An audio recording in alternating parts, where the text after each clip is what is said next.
Back in the day when William Hague was the leader of the Tory party, they thought they were down on their luck because they'd gone from having 2 million members to just 400,000. Now the Tory party is down to less than 200,000. Now they really are down on their luck because they've let us down at every interval. It's conference season just at the moment, and what used to be held as an annual thing, what used to be held as an annual event for members to mingle with people in the party, with their MPs and representatives, they were held in seaside resorts where people could afford cheap digs to turn up and discuss the needs and requirements of how they wanted to see the party shape the future of the country, should they be lucky enough to become the government rather than opposition. That's all changed now. What's happened is they're no longer held predominantly in seaside places. They're favouring places like Manchester and Birmingham, where accommodation is expensive and it attracts lobbyists. And with lobbyists come perks and incentives for MPs to listen to them. It's become a business of politics rather than a membership event. That's why members stay away now. And of course, these are very powerful people, these lobbyists. You've seen it with America. Lobbyists can form what they need in a government. That's why I'm always going on about capitalism isn't the problem. Corporatism is the problem. Capitalism is your ordinary person, somebody setting up as a self-employed hairdresser or builder, a pub landlord, a restaurateur. They're capitalists. They're trying to do the best for themselves. But a corporate interest is trying to do the best for big business. And as you know, big businesses only get big by cutting things back, either wages for labour or costs of supplies, like they do with farmers or with supermarkets, and cheap labour to keep the menial jobs going. So corporate interest fuelled by lobbyists is a dangerous combination for any government, and it's where we're heading more and more. It's corporate communism that's like looming at us right now. And what used to be this annual event, basically set up for the members to interact, has now become like a mini Davos in a way. If you go to a party conference now, unless you go to a fringe event held by a small lobbying group, then it's very hard to get through to the actual MPs because the front rows are filled with the lobbyists, the ones with the power base, the ones with the money to dangle in front of their faces. So I don't really believe in party politics. I think it's had its day, but we're still in it, so we have to fight it. And we can only fight it by having a party that will fight it, by having a party that doesn't really want to see the control of the country in their hands. It wants to give the control of the country back to the people via a direct form of democracy.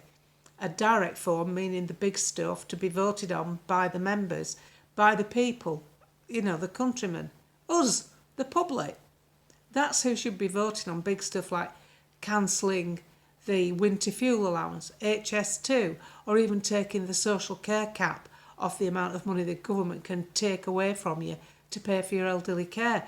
Those are things that should be put back to the public, not decided by a handful of MPs in Parliament, whoever happens to be in power. You'll only look at now with Keir Starmer, when Theresa May threatened the dementia tax, they nearly crashed the computers in Whitehall because people were up in arms about it. They didn't want the cap to be lifted. They didn't want you to be able to just come for Nana's house indefinitely for as much as you can get. And now it's already in as law because they've done it. They've put that through as a requirement of the Labour government. And this is why we need this direct form of democracy. We need to get the people back involved with politics. We're not involved, we've become disenfranchised from the people that are representing us because a lot of them, they don't take any notice of us when we try and contact them, they don't respond to emails, but we have to get round that. And the way round that is to ignore the fact they haven't responded and write again. And if they don't respond again, then write again and be a nuisance. Make sure they remember your name, your email address. Make sure you try and book maybe an appointment to see them in the surgery. Ring them up. A good way to do it is to ring up when the office is closed. Then you don't have to speak to them. Because what I keep trying to remind people is, when you contact an MP, it's important that he gets to know what you're thinking. You don't really want to know what he's thinking. You're probably writing to complain. You know what he's thinking. And you're trying to wake him up and stop him thinking it. So that's what the context of your email should be, not waiting for his remarkable response. Oh, my MP's written back to me, I'm so lucky. We're not bothered about what you think. We're bothered about what we think and you knowing it. That's the crux of the matter. So, because there's got to be some way of waking them up to take notice of the members again, or the constituents, because they're not taking any notice of us now. They get into power, they forget what they've promised, and they railroad into whatever it is they want that usually suits corporate interests further down the line. The lobbyists are the biggest danger to democracy because they lobby for the concerns of big interest, and big interest is in direct conflict to what working people want. Big interests want low wages, big interests want low supply charges. What do we want? Farmers want to be paid a reasonable price. Ordinary people want a decent wage. The European Union influx of Eastern European labour was free movement of cheap labour for the corporate interests. It was never free movement of people for our benefit. It was to keep corporate interests low wages. That's what it was about. The only reason Brexit was ever delayed was to keep access to low wages. It was such an important thing. So we have to move forward with these political people by using a party that's fairly new, got 5 seats, called Reform, that looks like it's going to grow because they've gone from a few members to 80,000 members in a very short space of time, as the other parties are coming down in membership because people don't trust them anymore. They've been abandoned. That's what it's about. We've been abandoned. So we can either sit here homeless, politically homeless, or take a chance with someone like Nigel Farage with Reform, because the only reason they've got 5 seats is because he's at the head. Give them chance to get going. I do not think for 1 minute they are some establishment controlled opposition, because the establishment already had control. Why would you ever think that? They had control with Labour and Tory. They don't need to give you a pretend option. They already had it in the bag.